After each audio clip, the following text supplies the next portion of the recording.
An attorney representing the Corpus Christi mayor has asked the city council to reconsider procedures to have her removed from office. The Texas Attorney General is auditing municipalities for unlawful tax raises, and an unclaimed lottery ticket worth $78 million was bought in Brownsville. This is South Texas Midday. I'm Rob Boskamp. Thank you for joining me on this Friday, April 10th. An attorney for Corpus Christi Mayor Paulette Guajardo is urging City Council to reconsider moving forward with procedures to remove her from office. Local media outlets report that attorney John Flood, representing Guajardo, wrote a letter warning City Council if they proceed with the vote, it won't hold in court. He stated that at least 4 of the 8 council members expected to vote on removing the mayor were also present at the 2024 City Council meetings where her alleged misconduct took place. The call for the mayor's removal stems from a city council vote surrounding a $2 million taxpayer-funded incentive for a downtown Homewood Suites hotel. Guajardo allegedly was aware of the PowerPoint presentation about the project that included a slide showing an altered FEMA flood map. At the end of last year, an investigation about the incentive presentation was conducted and closed by the FBI, Texas Rangers, and Corpus Christi Police Department with no charges filed. A citizen petition to remove Guajardo was filed last August. Last month, City Council voted 5-3 to begin a trial to decide whether to remove Guajardo. Flood warned that if the council tried to suspend the mayor before any hearing took place, it would cause a lawsuit. He wrote that suspending an elected official without first giving them a hearing violates their constitutional rights under both the U.S. and Texas constitutions. He also advised that even if council proceeds to a full removal hearing, the process is legally blocked because 4 disqualified members would make a required 5-vote threshold unreachable.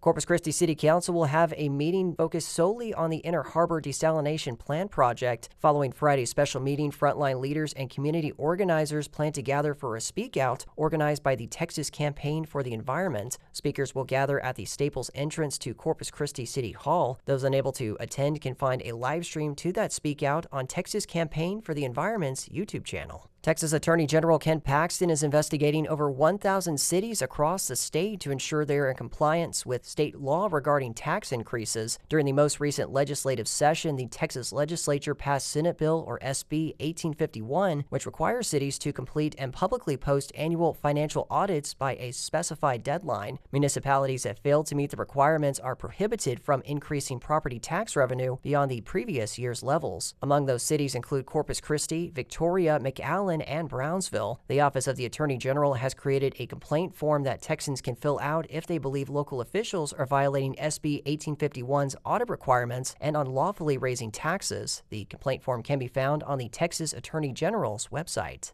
25 News Now reports that the Calhoun Port Authority Board has appointed Russell Cain to its vacant District 1 seat. According to officials, the position had remained open since mid-February. Time is running out for a person who bought a $78 million lottery ticket at a Brownsville bait and tackle shop last year. They have until May 14th to claim their prize. The Texas Lottery announced Thursday that the buyer should claim the prize at the Texas Lottery headquarters in Austin. Otherwise, it expires and goes back to the state for programs authorized by Texas legislature. Valley Central News reports that the winning ticket was purchased at Gordon's Bait and Tackle in Brownsville last November, and the player matched all 6 numbers drawn for the $78 million jackpot.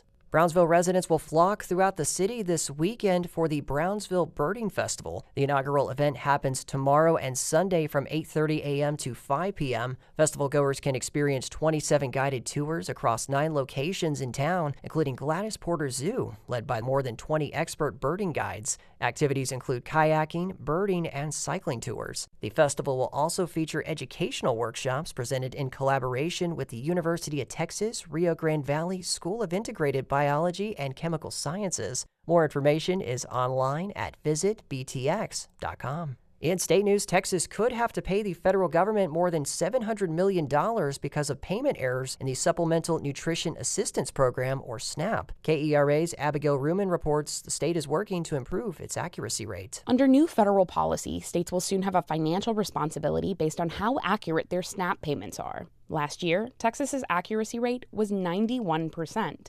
Stephanie Muth is the Texas Health and Human Services Executive Commissioner. She says if the 2026 rate is above 94%, the state won't have to pay anything. There are levers that you pull where you don't instantly see results. It takes time to see that. Muth says the state won't know its 2026 rate until June 2027, after the legislature would typically pass the state budget. I'm Abigail Ruman in Dallas. Arguments have concluded in a trial that could require Texas to provide air conditioning at more than 100 prisons statewide. KUT's Andrew Weber has more. Plaintiffs sued the state for lack of air conditioning, arguing that summer temperatures, which regularly top 90 degrees, are cruel and unusual punishment. State attorneys argue Texas has made progress installing AC at more units, but the $1.5 billion price tag is too much for the Texas legislature to bankroll. The Texas Department of Criminal Justice says it currently has more than 52,000 air-conditioned beds in its system and that it plans to add as many as 9,000 more by the end of the year. The state's prison population is roughly 140,000 people, and nearly two-thirds of inmates do not have access to air conditioning. A ruling on the case could come in the next few months. I'm Andrew Weber in Austin. Public universities across the state have instituted sweeping changes to course teachings and offerings in recent months in a bid to appease concerns from Republican lawmakers that they're indoctrinating students with what they consider to be liberal ideas. Texas Public Radio's Camille Phillips reports the changes are a mark of the increased control that state politicians have over universities after a new law went into effect last September. Stop censorship! Stop censorship! Stop censorship! In late February, a group of students and faculty gathered at Texas Tech University in Lubbock to protest changes to course content that the university had imposed on professors. I hope I don't get fired for this. American literature professor Sarah Spurgeon told rallygoers that the English department had been told they could no longer teach texts written by gay authors. We have even been told to censor novels with gay characters in them. Ahead of the spring semester, both the Texas Tech and the Texas A&M University systems announced restrictions on what professors can teach about race, gender, and sexual orientation. To ensure compliance, they implemented a review of course materials. Texas Tech hasn't said how many courses were canceled or modified to comply with the review. Texas A&M says it modified hundreds of syllabi at their flagship university in College Station alone. A&M philosophy professor Martin Peterson says he was told to remove a reading from Plato that discusses the possibility of there being more than two genders. I'm not surprised that I wasn't allowed to talk about race and gender issues. I knew that, but I was very surprised that I wasn't allowed to talk about Plato. Plato has been dead for about 2,300 years. How can anyone be afraid of Plato now? Other public universities across Texas are also reviewing curriculum. The president of the University of Houston asked professors to review their courses to comply with a new law and make sure they are, quote, teaching students, not indoctrinating them. In response to a request for comment from NPR, the University of Houston said in a statement that their faculty, quote, remain free to teach contested topics.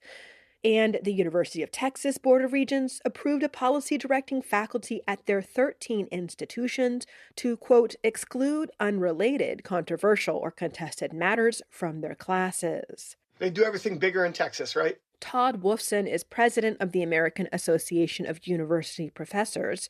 He says Texas has experienced a rapid assault on academic freedom. This is about knowledge production, right? Like, who controls what is knowledge? Wolfson says that, in turn, could impact the economy, society, and democracy. If you can't be a critical thinker, you can't critically analyze the statements coming from either the media or your political and elected leaders. Texas A&M interim president Tommy Williams said in a statement that requiring professors to change their course content was about, quote, protecting educational quality and not about censoring faculty or restricting academic freedom. In response to a request to explain further, A&M officials told NPR that academic freedom, quote, does not create an unrestricted license to teach any topic in any way in any class. So why is this happening now? Last year, the Texas legislature passed a law that gives more control over what's taught at public universities to their boards of regents. In Texas, regents are appointed by the governor. And Republican Governor Greg Abbott has been pushing the idea that, quote, woke professors have been indoctrinating students for years. Texas public universities cite the new law as the reason for their course reviews and content restrictions. Former Republican State Senator Brandon Creighton wrote the law. A few months later, he was appointed chancellor of the Texas Tech system.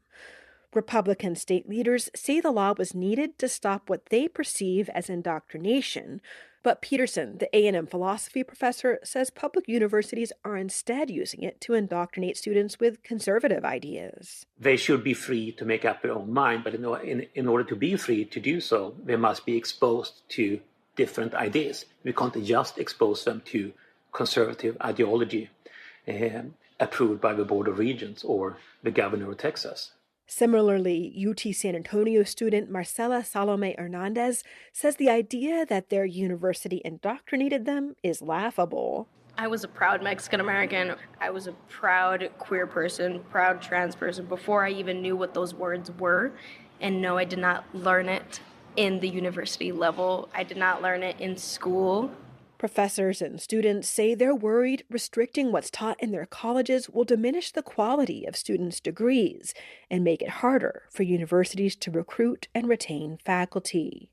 I'm Camille Phillips in San Antonio. And in sports, the Corpus Christi IceRays keep their eyes on playoff implications this weekend when they face the Shreveport Mudbugs in a North American Hockey League Robertson Cup play-in series. Game 1 is today, Game 2 will be on Saturday, and Game 3, if needed, will be on Sunday. And in minor league baseball, the Corpus Christi Hooks continue their road series with the San Antonio Missions. They're on a 3-game win streak after Thursday's 10-3 victory. James Hicks threw for 5 shutout innings, and Yamal Encarnacion had 4 RBIs in front of over 3,600 fans at Wolf Stadium. The Hooks have 3 more games in San Antonio, and then we'll be back at Whataburger Field next week for a homestand with the Northwest Arkansas Naturals. And that is the latest news and information on South Texas Midday. I'm Rob Boskamp. Your community arts calendar and more is on the way.